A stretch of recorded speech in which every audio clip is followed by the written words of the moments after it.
Assalamualaikum warahmatullahi wabarakatuh. Halo teman sekelas, saya Soleh Waalaikumsalam. Solihun. Dan saya Ariel Semana. Selamat datang di Ini Karya Gue bersama Baskara Putra. Yeay! Yeay! Kali ini akan membahas lagunya atau karyanya yang berjudul Untuk Apa? Untuk Apa? Ya, betul. Karena itu yang satu tanda tanya, yang satu nggak pakai tanda tanya ya. Betul. Maknanya apa? Kenapa pakai tanda tanya satu enggak? Ini sebenarnya dua lagu jadi satu. Tadinya di album pertama Menari Dengan Bayangan, kan ada evaluasi juga kan, atas bawah. Harusnya tuh ini jadi salah satu kayak buku gitu. Jadi kalau ditutup tuh ketemu posisinya tuh, misalnya kalau evakuasi satu, evaluasi tuh di track terakhir, harusnya untuk apa tuh juga di angka Satu, yang kayak setelahnya atau sebelumnya gitu sama di akhir. Jadi yang kembar tuh harusnya ada dua. Tapi setelah dikerjakan, gue merasa ini bisa jadi satu aja dua-duanya dan ditaruh persis di tengah album. Kenapa memutuskan dirapetin nggak yang kayak treatment evaluasi? Karena di momen itu gue sempat merasa tidak bisa menyelesaikan musiknya buat tidak bisa menyelesaikan outro-nya untuk yang apa? ini, dan gue tidak bisa mencari intronya buat yang ini. Oke. Dan setelah diperhatikan lagi ternyata bisa gitu digabung. Kenapa yang satu tertanya yang satu bukan? Karena ini tuh konteksnya tuh menjelaskan, ini tuh untuk ini gitu. Hal ini tuh gue lakukan untuk ini, untuk itu. Yang ini tuh bertanya lagi yang kayak buat apa sih sebenarnya gitu.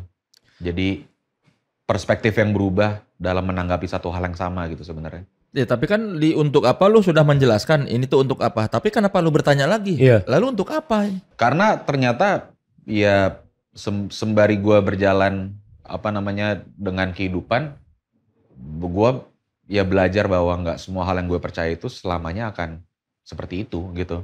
Ada pandangan yang berubah dan itu juga terrefleksikan dalam tulisannya gitu. Gue rasa kayak di saat dijadikan satu lagu, ya dia jadi satu kesatuan yang lengkap. Kalau orang tadinya bisa mikir A, di endingnya dia bisa mikir beda gitu. Oh jadi ini tuh masalah pemikiran lu yang berubah ya? Di Iya. Untuk Apa tuh lu udah merasa tahu, ternyata setelah dipikir-pikir lagi, tadi itu Buat apa gitu. pemicunya apa bikin lagu Untuk Apa ini? Karena seperti yang gue bilang juga, gue ngerasa solois itu punya waktu seumur hidup buat nulis album pertamanya, Menari Dengan Bayangan. Jadi secara tidak langsung gue tulis sepanjang 25 tahun. Ada banyak hal di 25 tahun itu, terutama pas udah umur kerja, yang gue rasa gue udah tahu banget jawaban dari hidup gue mau ngapain, gue mau jadi orang seperti apa yang gue kejar. Dan banyak yang berubah gitu pada akhirnya, kayak harusnya nggak kayak gitu, sepertinya tidak terlalu harus seperti itu juga menanggapi sesuatu. Dan perasaan itu dan momen kehidupan itu gue coba jadiin dua lagu awalnya dan akhirnya jadi satu lagu gitu. Kurang lebih begitu. Kalau lu bikin karya musik dulu apa lirik dulu biasanya? Lagu ini, spesifik lagu ini musik dulu. Kebetulan ini satu dari beberapa lagu di Menari Dengan Bayangan yang ada co-produsernya, tapi bebannya dan bobotnya lebih banyak di gue, 85-90% itu di gue. Jadi musiknya kedua-duanya ini gue yang ngerjain gitu. Berhentinya di part mana sih satu lagu si Untuk Apa tuh sampai mana tuh partnya? Ini bagian sini nih. Akhirnya pun wafat sendiri. Iya. Ini tuh udah Udah si Untuk Apa. Iya, ini udah part 2-nya, ini part 1-nya di sini. Tadinya tuh ini tuh lagu yang terpisah. Cuman digabung. Tapi dari awal emang judulnya Untuk Apa sama Untuk Iya, Apa? sama kayak evaluasi dari awal judulnya udah kayak gitu. Oke. Rumah ini dahulu sederhana, ruang demi ruang dibangun bersama. Itu menceritakan harfiah rumah apa? Gue suka menulis satu album yang ada satu atau dua kata yang maknanya tuh berubah sepanjang albumnya gitu.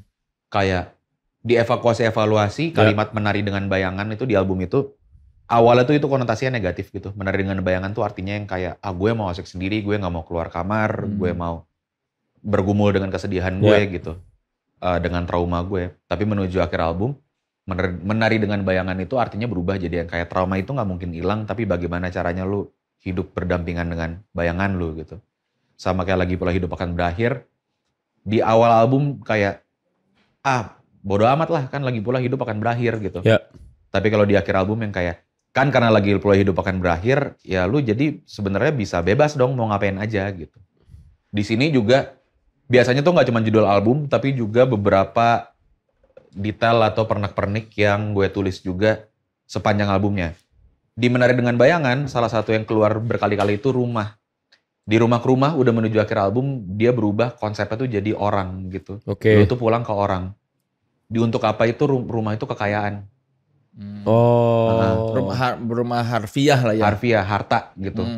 Bukan harfiah mungkin secara rumah, tapi harta lah gitu. Kayak makanya dimulai dengan kata rumah gitu. Dan ini mungkin satu dari sekian dikit lagu yang gue lumayan merasa menulisnya tanda kutip pakai ilmu gitu. Berusaha rimanya tuh nggak cuma di belakang. Kayak di sini ada rumah dan kayak dengan analogi atau ilustrasi rumah dari album ini juga gue turunin lagi kayak kalau ini jadi harta yang besar, jadi dalam konteks arsitektur di dalam rumah ada ruang kan, jadi nggak cuma di A-nya doang rimanya, tapi di U-nya, Ru-nya juga ada rimanya juga gitu. Habis itu karena membangun rumah yang bentuk harfiah harta, jadi ya bentuknya lagi-lagi analoginya di sini masih arsitektur, ada abis ruang, ada kata dibangun, walaupun di kalimat yang ini, kalimat kedua itu kayak gue merasa perlu ada eksposisi ya, kalau ini tuh bukan serta-merta kayak kekayaan gitu, tapi juga ya bentuknya bisa keinginan, walaupun yang masih berhubungan sama harta gitu. Kayak angan-angan yang dulu mimpi belaka, kita gapai bla bla bla. Terus ada lagi-lagi masih menggunakan analogi yang pakai bangunan gitu. Ada menimbun yang lebih berharga gitu. Karena ada kata menimbun, dia tuh ada di bawah, perlu ada lawannya yang di atas gitu. Jadi gue pakai kata berdiri di sini karena dia berlawanan dengan menimbun yang ini. Dia nyambung ke sini. Terus karena ini atas bawah, ini juga katanya ada kata atas, ada kata anak tangga. Tapi masih menggunakan analogi arsitektur, jadi berlebihan jumlahnya. Bener kata Kang Soleh tadi juga gitu, karena masih pakai analogi arsitektur. Kenapa ini pakai bentuknya anak tangga? Karena ada kata gapai sama sesuatu yang di sini tuh ada semacam ilustrasi kalau ini tuh sesuatu yang tadinya tuh nggak nyampe gitu loh, tinggi gitu. Jadi kita pakai kata tangga di sini buat nyambung ke sini lagi. Terus ada kata timbun, sesuatu yang mungkin sangat dekat gitu ilustrasinya dengan tanah, dan ada kata anak tangga, ada naik, makanya pakai kata mendaki juga di sini. Terus ini pertama kali keluar kata Untuk Apa ada di sini. Dan ini walaupun konotasinya bukan yang kayak gue di lagu pertamanya ini tuh bener-bener kayak gue udah tahu jawabannya apa gitu. Cuman gue menjelaskan di momen dimana gue merasakan itu di hidup gue kayak ya gue selalu nemu gitu jawabannya gitu. Ini sesuatu yang baru akan dibantahnya di akhir lagu kedua. Kenapa bawa-bawa Medusa? Medusa itu tokoh mitologi Yunani yang kalau misalnya yang ular-ular melihat, maksudnya jadi keras, lu melihat jadi gitu batu, kita jadi batu gitu. Medusa dan semakin keras kepala ini tuh menggambarkan gue gitu ya. Cuman di sini menurut gue walaupun ini udah jelas analoginya gitu secara mitologi Medusa dan keras kepala gitu jadi batu. Tapi gue juga menggambarkan diri gue yang rambutnya keriting gitu. Dan kayak ini ntar akan muncul lagi di bawah gitu. Terus ini standar lah bagian ini menurut gue. Seakan hidup hanya untuk bekerja, mengejar mimpi sampai tak punya rasa, lupa keluarga, lupa dunia nyata. Ini masih eksposisi gitu. Di sini ada perubahan dari pola verse-nya juga, cara melantunkan melodinya berubah. Padahal katanya uang takkan kemana, jika memang rezeki akan ditransfer juga. Ini juga masih menurut gue lumayan literal gitu. Terus karena pakai kata satwa langka kayak, dan dari tadi kan udah keluar kan menggapai, mencari segala macam. Dikejarnya tuh di sini analoginya pakai binatang gitu. Karena di sini keluar satwa langka gitu, maksudnya ada analogi binatang yang pertama kali keluar. Menurut gue dia nggak bisa berdiri sendiri kalau nggak ada justifikasinya dia keluar. Makanya di sini pakai kata lintah, walaupun lintah itu dalam penggambaran yang lain itu kan lu kayak lintah darat segala macam, lu nyari duit, ngejar duit gitu, narikin debt-nya orang. Karena ada di lagu ini tuh ada the idea of kayak jangan lupa caranya jadi orang baik gimana gitu. Jadi kalau di sini udah keluar satu alangkah, gue perlu temen di sini dalam kata lintah. Karena the idea of kayak ini harus jadi manusia yang baik itu muncul dalam satu kalimat yang sama gitu. Melintah lupa jadi manusia, tapi di belakangnya ada satu alangkah. Apa namanya, ini udah mulai muncul nih kayak temennya analogi mitologi di sini gitu atau cerita dongeng segala macam. Ada melihat Hawa jadi panas lupa cuaca tuh kayak Adam dan Hawa kan di kitab gitu dia tergoda melihat buah gitu disuruh makan dan dimakan. Makanya ada analogi pohon di sini gitu, tertiup angin, buah jatuh, digigit juga, dia masih satu cerita sama yang Hawa. Tapi kenapa Hawa itu di sini dibandingin sama panas gitu, lupa cuaca itu yang kayak ya analogi lah, kayak lu nggak bisa baca. Kalau dalam bahasa Inggris ya kayak kalau lu nggak bisa check the weather gitu, lu nggak bisa baca situasi ruangan, lu kemakan sama impulsi lu yang keluar mendadak cepat itu gitu. Makna ganda berarti ya, makna ganda. Hawa. Jadi ini Hawa dalam bentuk Hawa karakter Hawa dalam gitu. bentuk weather ya. Dan ini Hawa dalam bentuk weather juga. Dan Hawa dalam bentuk karakter disambung lagi ke cerita dia di buah jatuh. Taman Eden gitu, di Firdaus buah jatuh. Digigit juga. Terus yang kayak ini juga sebenarnya juga ada makna ketiganya gitu loh. Maksudnya kayak melihat perempuan. Kayak Hawa sebagai perempuan. Keinginan untuk kayak dapat perhatian gitu dari lawan jenis yang lain, seakan perlu banyak seperti Dewa Siwa tuh yang kayak ya di mitologinya gitu dan di skripturnya istrinya nggak cuma satu kan dewa-dewa ini gitu segala macem. Makanya ada analogi ini juga dipakai buat nemenin Hawa di sini sebagai karakter, buat nemenin Medusa yang ada di atas ini juga.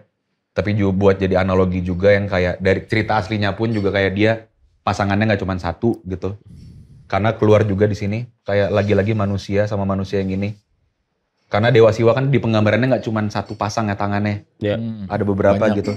Sedangkan kalau kita semua manusia biasanya tangannya cuma dua gitu, cuma sepasang. Hanya bertangan dua. Tapi karena di sini udah keluar kata dua gitu, ada kata angka di belakang gitu kayak gue masukin lagi di sini ada PS4, ada Nintendo Switch sama Player 2, jadi kayak angka ini tuh keluar nggak cuman sekali gitu. Ini tuh dalam konteks dalam konteks menjalani hidup di sini tuh udah di level udah di dalam keadaan dimana kayak lo merasakan konsekuensi dari apa yang lo coba kejar gitu loh sepanjang partitur di bawah ini. Lu dapetin semua yang lu pengen gitu, kasur yang luas tapi bangunnya sendiri. Satu orang gitu. Mobil baru mengkilap tanpa penumpang di kiri, nggak ada orang, maksudnya kayak lagi-lagi cuma satu orang doang. Lu punya sepatu tapi lu nggak bisa pergi, ada PS4 dan Nintendo tambah Player 2 yang kayak the idea of kayak hidup itu sebenarnya multiplayer tapi lu coba jalanin itu sendiri sampai nggak ada pasangannya gitu loh. Terus ini cuma eksposisi aja sih, lanjutan dari yang tadi. Barang mahal yang tidak ada harganya tuh ya nyambung dari yang bawah itu. Di sini untuk apanya udah ada tanda tanyanya nih. Udah mulai bertanya ya. Dan sekarang aku bertanya untuk apa.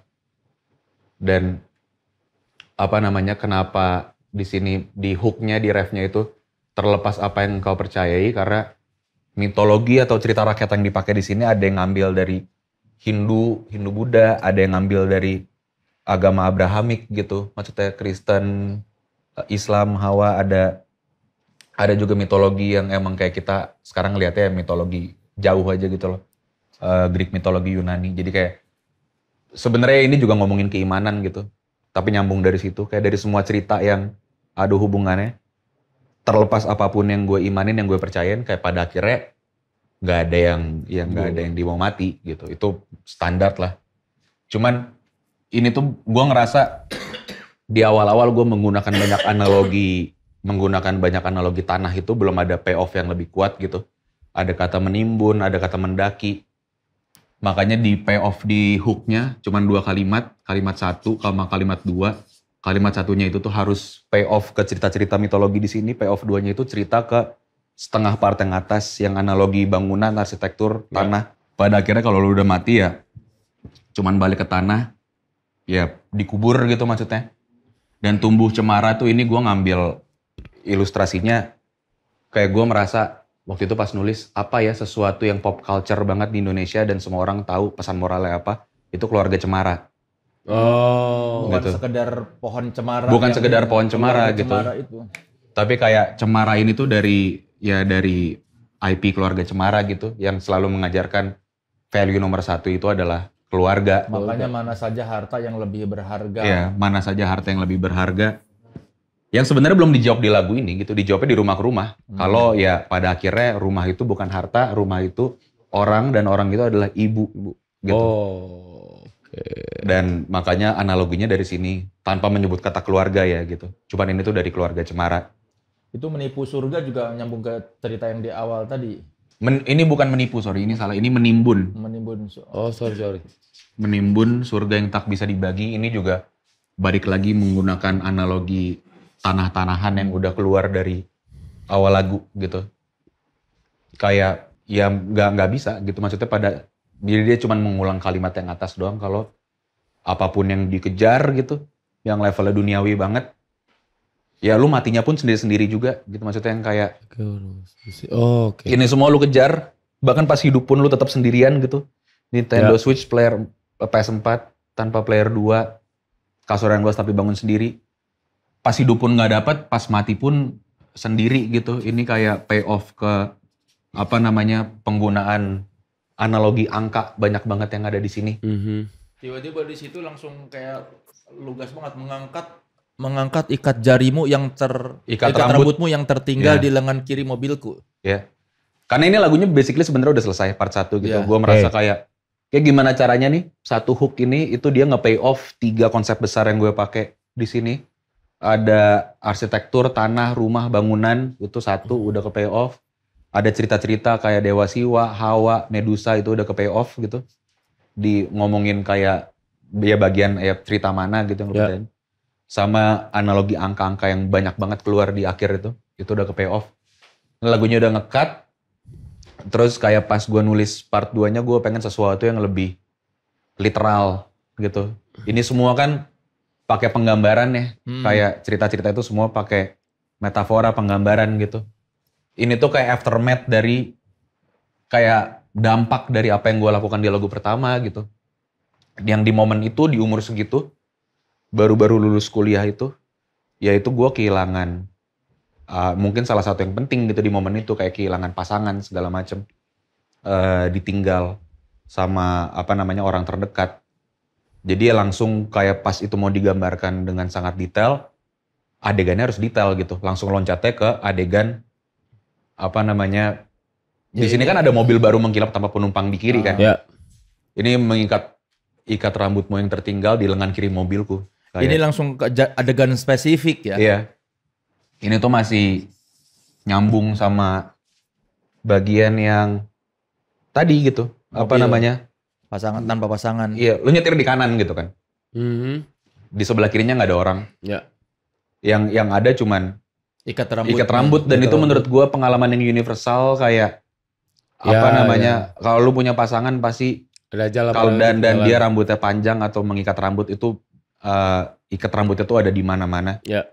Itu sesuatu yang sebenarnya mungkin remeh tapi di saat kayak lu sedang terjadi sesuatu dengan pasangan lu gitu. Dalam konteks ini gue 1 dekade yang lalu gitu kayak cuman ngebersihin mobil doang dan ngeliat itu tuh jadi sesuatu yang berat banget gitu loh. Karena ada beban gitu di sini. Kayak makanya lu bilang jari aku juga tak kuat. Sungguh janggal lebih berat dari 1000 ton gitu. Karena begitu banyak kenangan di situ ya. Itu kayak sebuah pengalaman yang harusnya gue rasa universal ya, kayak hal-hal kecil yang sebenarnya remeh tapi dalam konteks tertentu tuh jadi bikin inget sesuatu dan menyakitkan gitu. Di momen ini kayak yang pas lagi bersihin mobil di sebelah kiri yang biasanya ada orangnya. Sekarang sisa cuma ikat rambutnya doang dan berat banget gitu ngangkat itu gitu. Lagi-lagi ini menggunakan analogi kayak angka gitu yang di sini juga muncul. Karena ini juga 1000 di sini juga nyambung ke ribuan di sini, 1 di sini juga nyambung ke atas, nyambung ke kiri. Kayak ini eksposisi aja gitu. Apa namanya? Yang barusan banget gua bilang. Di saat kita sedang mengalami sesuatu tuh hal-hal kecil yang kesannya nggak ada harganya tuh jadi bisa ngangkat trauma gitu loh, bisa jadi berat. Dan ini apa namanya beberapa kalimat selanjutnya tuh gue memberikan contoh gitu. Apa aja hal-hal yang rasanya tuh seperti ini, kayak kalau lu dulu saat sama orang yang sama selalu jalan ke maksudnya selalu ngelewatin rute yang sama, terus sekarang jadi keinget dia dan nggak mau lewat situ lagi, ke tempat makan yang sama dan sekarang jadi nggak mau makan ke situ lagi gitu. Ya. Apa namanya foto yang lu punya di device lu atau di rumah lu, kayak lu udah nggak mau ngeliat lagi gitu, harus lu umpetin segala macem. Dan ini sebenarnya pada akhirnya apa namanya eksposisi aja gitu. Dan sampai sini tuh udah babak terakhir. Ya berat, tapi pada akhirnya kan sebenarnya ini sesuatu yang enggak apa namanya bukan kiamat gitu kan. Banyak banget masalah yang berat dan dilaluin pun juga berat rasanya, cuman sebenarnya enggak kiamat.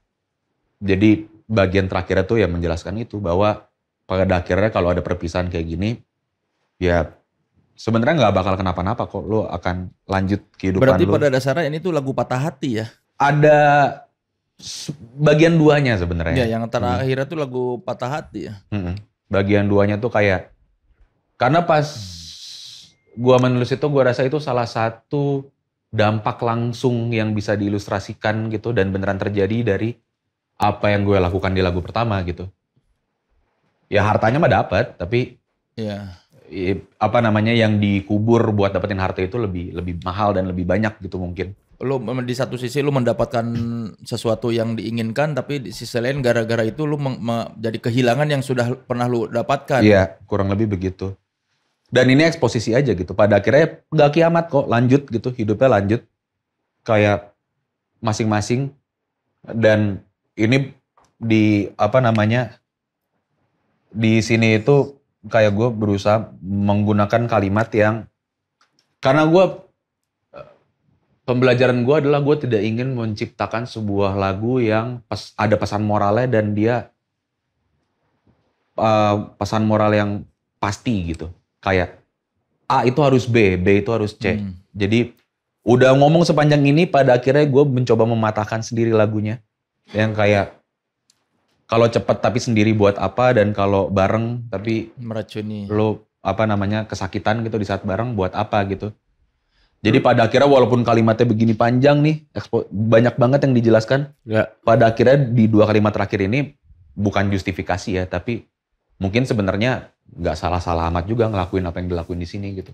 Penulis lirik Indonesia yang lu kagumin siapa? Mas Kolil, Tulus, Bang Jimmy, 3 itu. Kalau yang lebih senior, yang muda, Sal dan Nadine. Kalau pola penulisan seperti ini, lu terapkan di lagu-lagu lu yang lain nggak? Kayak misalnya, lu kesadaran kan di sini ada konsepnya rumah, terus dari ruang, terus kayak angka lu harus dilanjutkan dengan angka gitu. Ada beberapa lagu yang seperti itu. Salah satunya tuh menurut gue yang sangat menarik untuk dijadikan contoh. Tipe penulisan gue yang seperti itu adalah lagu ini. Ada lagu yang nggak terlalu dipikirkan seperti itu gitu. Ya. Emang ya yang dapat aja apa yang enak gitu. Ada yang lebih fonetik ya, maksudnya kayak penggunaan liriknya tuh lebih karena nadanya tuh enak, kayak tarian penghancur rayanya Fish itu. Kayak levelnya tuh udah ini karena yang mau dicari tuh rimanya gitu sama cara keluarnya nada itu dari mulutnya. Tapi gua rasa gue pribadi merasa salah satu penulisan terbaik yang pernah gue kerjain. Ya, dan ini salah satu video presentasi terbaik yang ada di ini karya gue ya, sepanjang episode ini. Serius. Ini paling karena menjelaskan secara detail kenapa milih kata per kata, terus bagaimana dia hubungannya dari pemilihan kata ini ke kata berikutnya, dan akhirnya ada yang nyoret-nyoret ya dari kemarin. Kita kemarin nggak ada yang mau, tapi nyoret-nyoret, cuman nggak tahu harus sebanyak gimana ini ya. sih. Ya silakan ditandatangan Bas di atas dan tanggalnya. Sini, buat teman sekelas yang mau mendapatkan partitur untuk apa karya Baskara Putra yang ditandatangani oleh Baskara Putra, silakan lihat di Instagram kami @authenticity_id. Siapa tahu kamu yang beruntung mendapatkan partitur ini. Ya. Keren. Oke, boleh tepuk tangan dulu buat Baskara Putra. Iya. Silakan kalau yang belum pernah mendengar lagunya disimak di album Menari Dengan Bayangan, dan nanti sambil lihat penjelasan ini terus dengerin lagunya. Luar biasa. Akhirnya penuh kita tulisannya. Bagus. Iya bagus. Ini paling bagus. Tuh.